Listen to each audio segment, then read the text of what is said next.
terpercaya.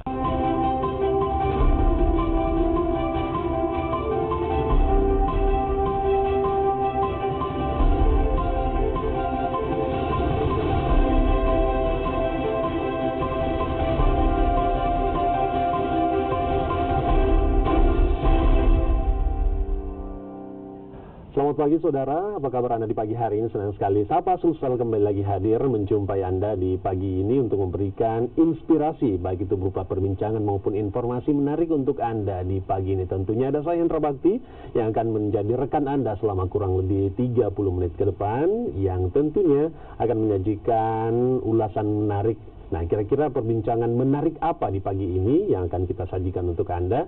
Kita ketahui, saudara, tontonan-tontonan di Indonesia, di televisi-televisi di layar kaca Anda tentunya diharapkan selalu menyajikan tontonan-tontonan yang mendidik. Dalam hal ini, Komisi Penyiaran Indonesia tentunya memiliki peranan yang begitu besar bagaimana menjadikan tontonan-tontonan yang ada di layar kaca ini menjadi bermutu lewat pengawasan yang mereka lakukan tentunya. Bagaimana pula tentunya KPI berperan dalam mengontrol informasi-informasi, media-media dan berita-berita yang kemudian lalu lalang dalam hal ini berkaitan dengan kondisi terkini kita, yaitu kemarin ada demonstrasi-demonstrasi yang besar-besaran maupun kerusuhan-kerusuhan yang terjadi di beberapa daerah. Untuk itu kami hadirkan langsung, kami datangkan dari Jakarta, walaupun sebenarnya beliau ini adalah putra asli Sulawesi Selatan. Ada Bapak Aswar Hasan yang saat ini naik kelas menjadi Komisioner Komisi Penyiaran Indonesia Pusat. Selamat pagi Pak Aswar. Ya, selamat pagi. Apa kabar Pak? Alhamdulillah baik. Selamat sebelumnya Pak ya. Anda kasih. naik kelas sebelumnya 10 tahun ya, pernah menjadi Ketua KPID Sulawesi Selatan. Kini Anda sudah menjadi seorang Komisioner KPI Pusat begitu ya. Bisa diceritakan mungkin awal pengukuhannya di bulan berapa Pak, dan saat ini sudah mulai bertugas ya di KPI Pusat? Ya, SK sebenarnya itu keluar pada akhir Agustus, tapi kemudian dikukuhkan akhir Juli ya. Akhir SK Juli. ditandatangani oleh Presiden Jokowi secara langsung, tapi kemudian dikukuhkan dalam arti SK itu diserahkan secara resmi ke kami pada awal Agustus. Awal Agustus 5, ya, di Kementerian Komunikasi Informasi. Berarti sudah 1 tahun lebih nih Pak Aswar Hasan bertugas di pusat ya? 1 bulan. 1 bulan ya, 1 bulan ya, 1 bulan iya. lebih ya. Anda sudah bertugas di 2019 pusat ini, pengawasan iya. begitu. Bisa diingat sedikit nih sebagai pengantar aja. Kemarin waktu fit and proper test begitu ya, uji kepatutan, apa sih yang menjadi visi Anda yang kemudian menurut Anda kemudian diambil nih menjadi komisioner?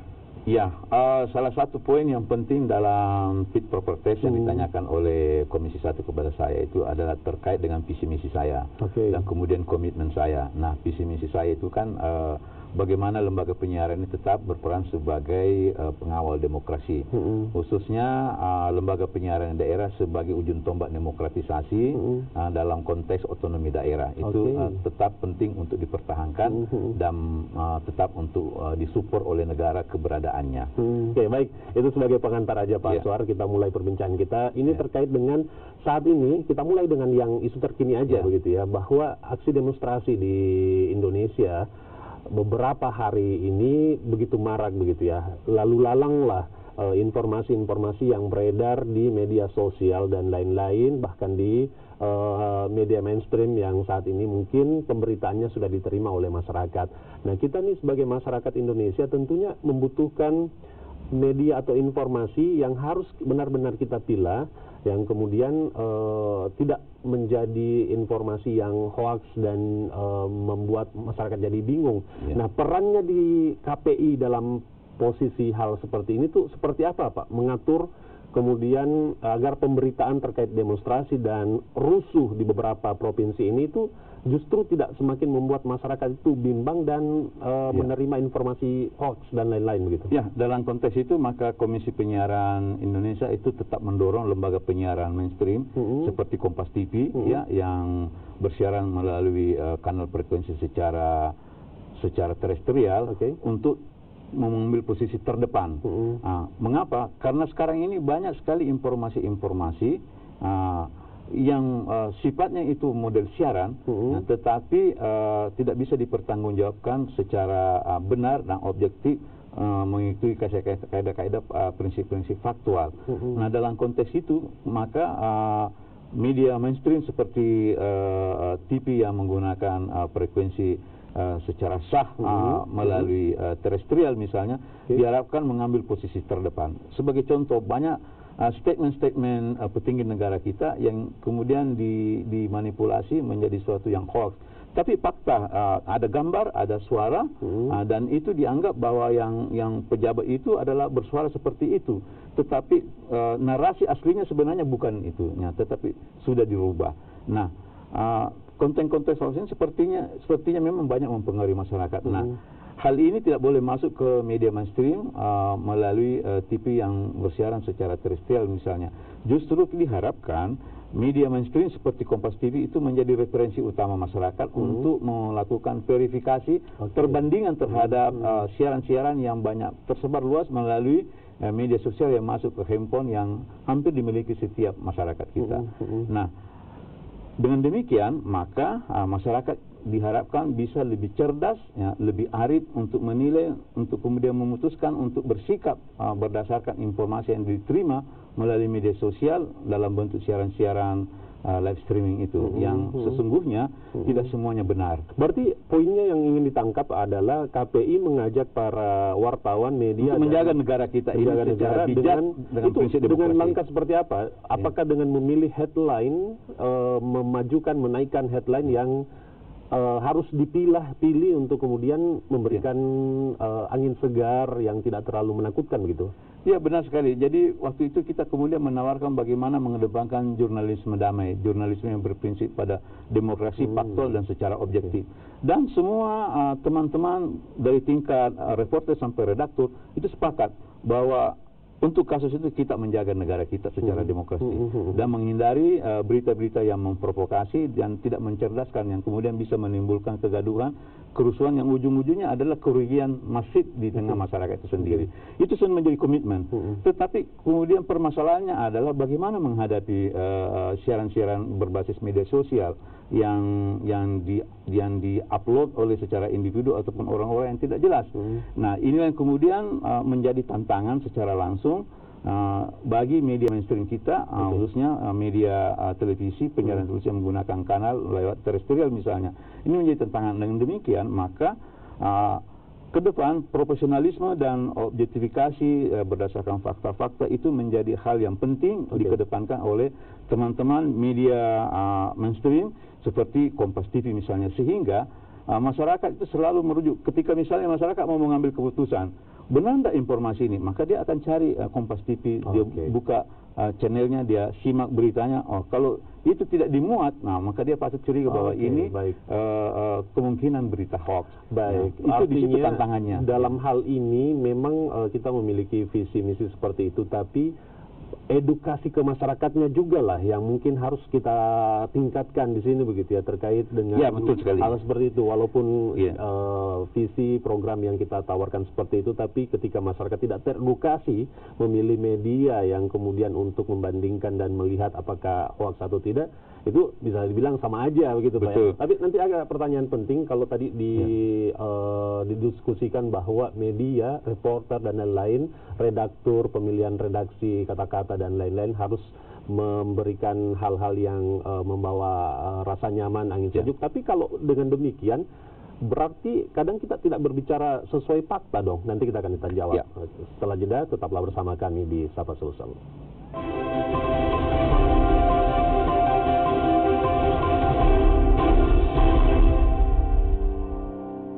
Baik, terima kasih Anda masih bersama kami di Sapa Sulsel. Kita masih bersama dengan Komisioner KPI Pusat, Bapak Aswar Hasan.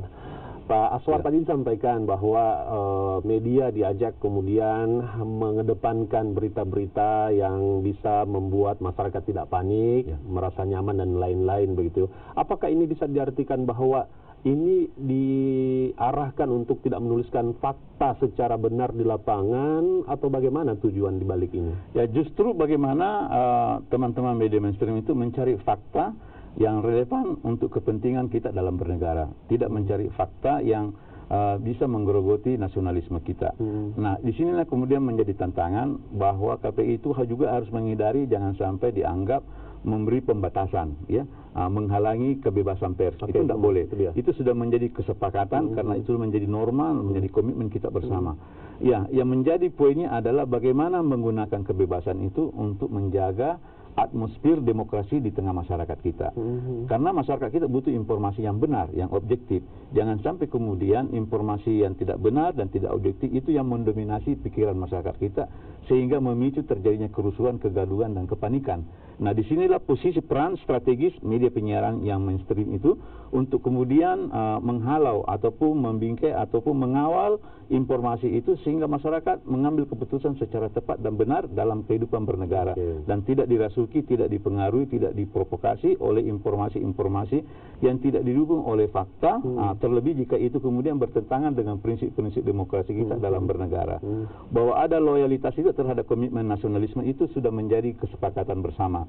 Tetapi kepentingan nasionalisme itu juga harus dilihat pada kepentingan bangsa secara keseluruhan berdasarkan prinsip-prinsip demokrasi dalam arti bahwa tidak mesti kepentingan nasionalisme itu berhimpitan dengan kepentingan rezim pemerintahan. Kalau bertentangan dengan kepentingan rezim pemerintahan dalam arti bahwa masyarakat dibutuhkan untuk memberikan fakta, maka itulah yang lebih dikedepankan. Tetapi jangan sampai kemudian fakta-fakta itu disajikan tidak secara arif dan bijaksana sehingga menciptakan kegaduhan dalam menilai rezim pemerintahan kita dalam menjalankan tugas-tugas kenegaraannya. Itu juga yang menjadi faktor-faktor. Nah, olehnya itu dalam Undang-Undang Pers kan disebutkan bahwa seorang reporter itu layak mempertimbangkan patut tidaknya sebuah berita itu untuk disampaikannya. Dengan demikian bahwa reporter kita di dalam meliput untuk kemudian sampai menyiarkan sebuah berita juga memiliki tingkat gatekeeper yang seharusnya berpikir secara kenegarawan, bahwa seorang reporter itu adalah seorang negarawan juga, dalam arti bahwa apa yang disampaikan itu adalah menyangkut kepentingan negaranya, tetapi juga menyangkut tentang aspirasi kepentingan masyarakat juga harus diakomodir. Nah, jadi bagaimana menyeimbangkan antara aspirasi masyarakat dalam berdemokrasi dan kepentingan pemerintah di dalam menjalankan tugas-tugasnya sehingga tidak terjadi ketidakadilan. Nah, komitmen penyiaran kita adalah kebenaran dan keadilan. Ketika itu terjadi ketidakadilan, maka disitulah dia harus tampil untuk menyiarkan kepada masyarakat, tetapi dan tetap mempertimbangkan prinsip-prinsip kebijaksanaan supaya bagaimana ketidakadilan ketika diperjuangkan tidak menimbulkan kegaduhan yang justru berujung pada ketidakadilan yang baru. Nah, itulah barangkali norma-norma etis yang menurut saya penting untuk kita pahami secara bersama. Teman-teman di media penyiaran itu juga adalah pelaku social engineering, merekayasa masyarakat menuju tujuan sebagaimana termaktub dalam konstitusi kita. Itu komitmen kenegaraan kita. Komisi Penyiaran Indonesia tetap mengedepankan kebebasan pers tetap, yang itu sudah harga mati pihak media begitu ya, tapi mengajak para pers atau media untuk menelaah setiap berita untuk kemudian mengedepankan pemberitaan yang banyak kepentingan di dalam, banyak pertimbangan di dalamnya begitu ya. Bagaimana keinginan dari sudut pandang pemerintah, masyarakat dan juga dari media itu tentunya. Maka dibutuhkan penelaah yang begitu baik dan bijak begitu ya. Baik. Ini tentunya sebuah edukasi yang baik begitu ya di tengah maraknya aksi demonstrasi saat ini begitu yang tengah dilakukan oleh mahasiswa maupun kalangan masyarakat yang berkaitan dengan undang-undang, beberapa rancangan undang-undang yang sedang digodok oleh anggota DPR begitu ya. Kita kembali ke media mainstream ini, Pak Aswar Hasan. Media mainstream yang saat ini menjadi referensi banyak orang di Indonesia, di Makassar, di Sulawesi Selatan, kemudian dibutuhkan tontonan-tontonan yang mendidik, yang bermutu, kemudian yang menjadi pengawasnya adalah Komisi Penyiaran Indonesia begitu. Bagaimana kemudian pihak KPI bekerja untuk menjamin tontonan-tontonan yang ada di media mainstream saat ini, Kompas TV dan lain-lain, itu benar-benar mendidik dan layak untuk ditonton oleh seluruh warga?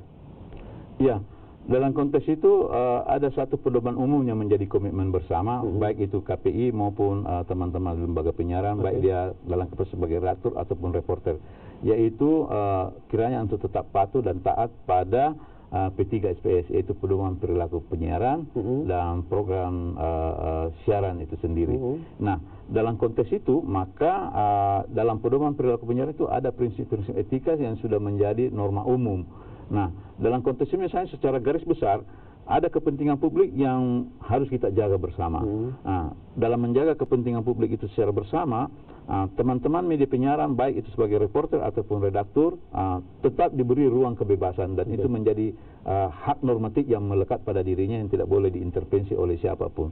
Tetapi dalam mengaktualisasikan, merealisasikan, mengimplementasikan hak kebebasan itu, maka diperlukan juga apa yang disebut dengan kecerdasan, ya, kebijaksanaan dan komitmen. Nah, tiga hal ini merupakan hasil elaborasi dalam P3SPS. Nah, misalnya bagaimana teman-teman reporter mengambil sebuah peristiwa secara cerdas bahwa itu dibutuhkan oleh masyarakat. Dalam arti bagaimana mendidik masyarakat, memberi informasi masyarakat tentang hak-hak demokrasi mereka, itu penting. Tetapi ketika misalnya ada scan-scan yang bisa memicu kekerasan dalam bentuk amplifikasi terhadap masyarakat lain misalnya, maka itu tuh harus menjadi pertimbangan redaksional. Patut tidak hal itu disiarkan. Tetapi jangan sampai ketika hal itu tidak menyiarkannya justru menghilangkan fakta-fakta yang menjadi hak masyarakat. Secara umum kan masyarakat ini butuh hak, butuh informasi apa yang terjadi di sekarang. Seperti misalnya sekarang ini lagi marak di demo di seluruh Indonesia, khususnya di kampus-kampus bahkan sampai menjalar di sekolah-sekolah menengah atas. Nah, apa yang terjadi hari ini itu banyak sekali disiarkan melalui live streaming, melalui media sosial. Tetapi itu tidak sepenuhnya dapat dipertanggungjawabkan dari segi akuntabilitas, objektifikasi daripada berita itu. Nah, untuk mendapatkan kepastian akurasi daripada berita itu, maka masyarakat misalnya malam nanti saya banyak masuk ke handphone saya berita-berita secara langsung tentang dengan keterangan-keterangan yang masih sulit saya verifikasi. Nah, untuk mendapatkan sejauh mana hal itu benar terjadi tidak, maka saya butuh misalnya untuk menonton Kompas TV besok pagi. Ya. Nah, sajian Kompas TV besok pagi itu seharusnya menjadi alternatif siaran yang sifatnya memverifikasi secara bijak dan objektif, sehingga siaran mainstream dari media penyiaran kita melalui terestrial itu menjadi siaran alternatif pembanding dan sekaligus menjadi gatekeeper bagi masyarakat. Nah, disitulah aspek edukasi daripada siaran-siaran mainstream yang diharapkan ke depan dalam merawat demokrasi kita. Lembaga penyiaran dalam hal ini media mainstream diposisikan sebagai tempat untuk memverifikasi sebuah informasi, filter terakhir ketika malam harinya mungkin kita mendapatkan berbagai informasi yang belum kita yakini kebenarannya, ya keesokan harinya kita bisa cek. Ketika media mainstream sudah melakukan pemberitaan seperti itu, berarti sudah terjamin kebenarannya. Itu berarti tantangan besar dimiliki oleh lembaga penyiaran. Nah, disitulah kemudian tantangan profesionalisme daripada teman-teman lembaga penyiaran mainstream itu sendiri untuk menjadi garansi bagi pemirsa kita. Baik, Pak. Supaya jangan ditinggalkan oleh pemirsanya. Baik. Pak Aswar, kita lanjutkan lagi nanti perbincangan yang menarik juga adalah KPI beberapa waktu lalu disoroti karena sempat keluar wacana KPI kemudian ingin mengawasi konten YouTube dan juga Netflix begitu ya. Dan bagaimana pula juga sebenarnya kategori tontonan yang baik yang bermutu itu seperti apa dari seorang komisioner KPI. Tetap bersama saya di Sapa Sulsel. Saat lagi kembali.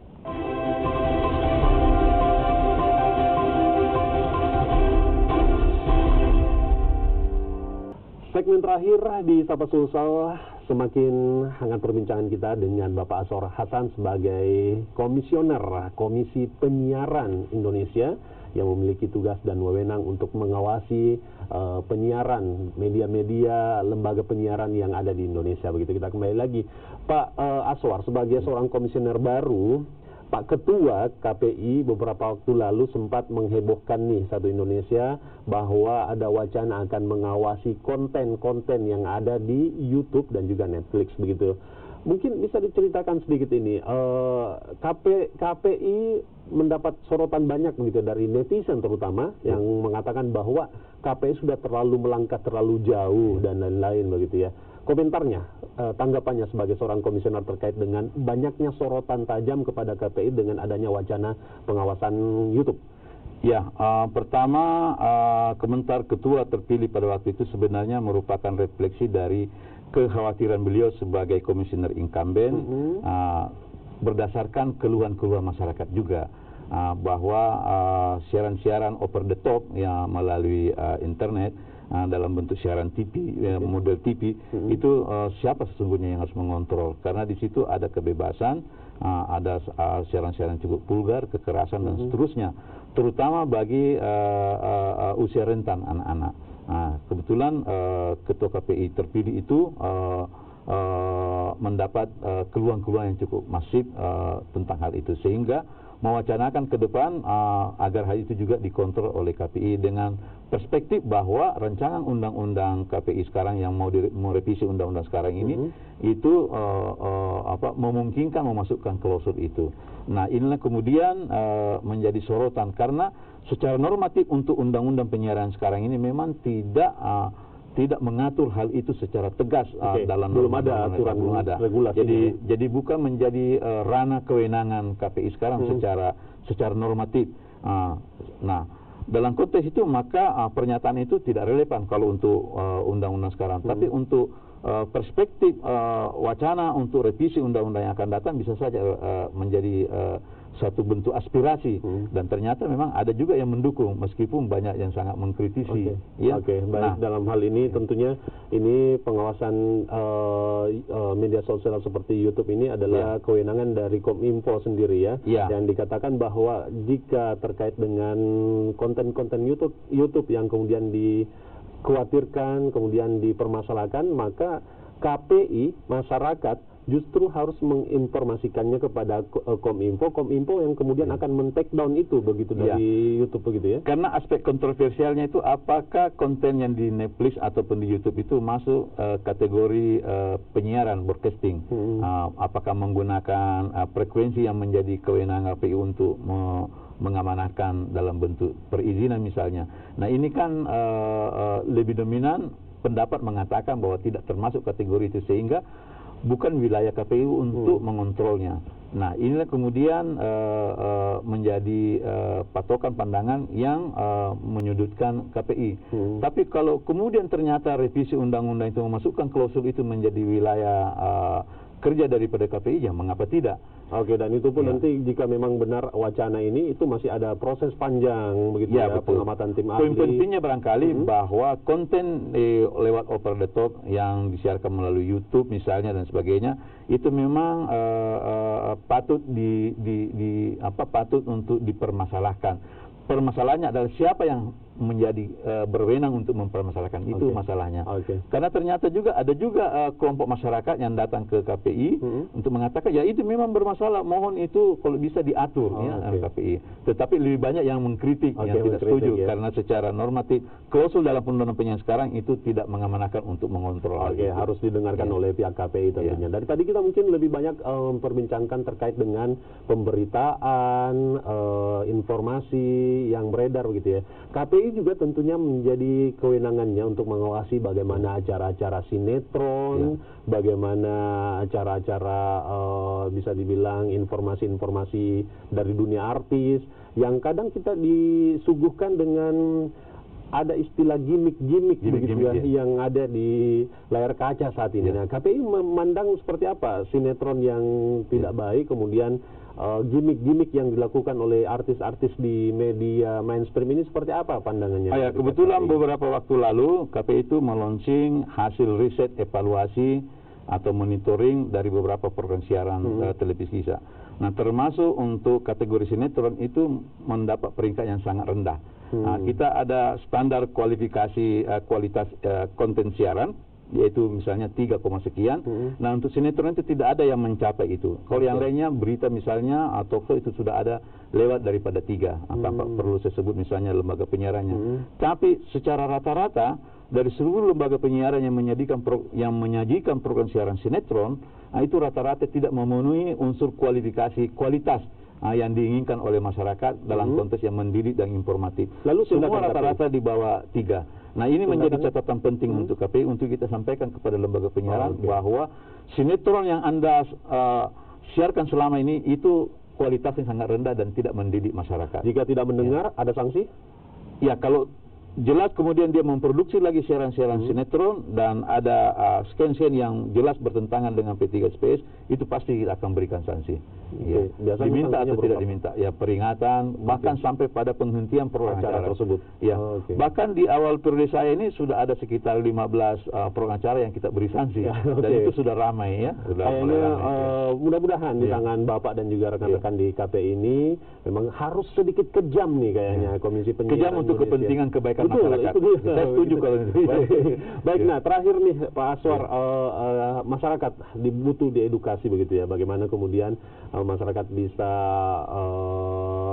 memanfaatkan media ini kemudian untuk mendapatkan informasi yang baik dan tidak termakan dengan isu-isu hoax dan juga tidak termakan dengan suguhan-suguhan sinetron dan lain-lain yang disuguhkan oleh lembaga penyiaran yang justru membawa dampak negatif baik kepada diri pribadi maupun pihak keluarga begitu Pak Aswar. Ya, konten siaran kita ini memang masih banyak diliputi oleh iming-iming bahkan manipulatif yang syarat dengan aspek-aspek yang bersifat hoax dan itu harus kita jauhkan dari masyarakat kita. Kenapa? Karena masyarakat itu butuh informasi yang mendidik, informasi yang mencerdaskan, informasi yang bisa membuat masyarakat mengambil sikap yang bijak dan benar, baik untuk kepentingan diri dan lingkungannya. Dan itu adalah komitmen lembaga penyiaran bersama dengan KPI, dan pemerintah harus juga memberi ruang mendukung untuk hal tersebut. Dan kata lain, kalau kita mau memperbaiki bangsa ini, merawat negara ini, maka perbaiki dan rawatlah lembaga penyiarannya. Kalau lembaga penyiarannya bobrok, lembaga penyiarannya berisi konten-konten yang tidak mendidik, maka brutalitas itu akan dengan mudah terjadi di tengah masyarakat. Kenapa? Karena lembaga penyiaran kita itu adalah cermin, potret daripada kehidupan masyarakat kita. Kalau lembaga penyiaran kita baik, maka insya Allah masyarakat juga itu akan baik. Nah, bagaimana memperbaiki lembaga penyiaran? Di sinilah peranan strategis daripada Komisi Penyiaran itu sendiri, baik yang di daerah maupun di pusat. Tapi tidak terlepas juga dengan teman-teman lembaga penyiaran itu sendiri, baik di tingkat pimpinan produksi, produser, sampai kepada reporter dan seterusnya. Mereka memiliki peran-peran strategis dalam memperbaiki kehidupan masyarakat. Baik. Itu. Ada 3 peranan, 3 sektor yang kemudian yang harus terlibat bekerja sama, pemerintah, masyarakat sebagai penonton maupun pihak media lembaga penyiaran yang kemudian harus sama-sama memberikan pendidikan yang baik dalam hal ini informasi dan juga sinetron dan lain-lain untuk masyarakat yang mendapatkan hasil yang lebih positif begitu ya. Baik, terima kasih Pak Aswar Hasan, Komisioner Penyiaran Komisi Penyiaran Indonesia Pusat yang telah hadir di Studio Kompas TV Makassar dalam Sapa Sulsel, yang tentunya dari tadi perbincangan kita ini mudah-mudahan bermanfaat dan tentunya ada edukasi yang kita dapatkan. Saya Indra Bakti mengakhiri Sapa Sulsel sampai di sini. Selamat pagi, selamat beraktivitas. Sampai jumpa.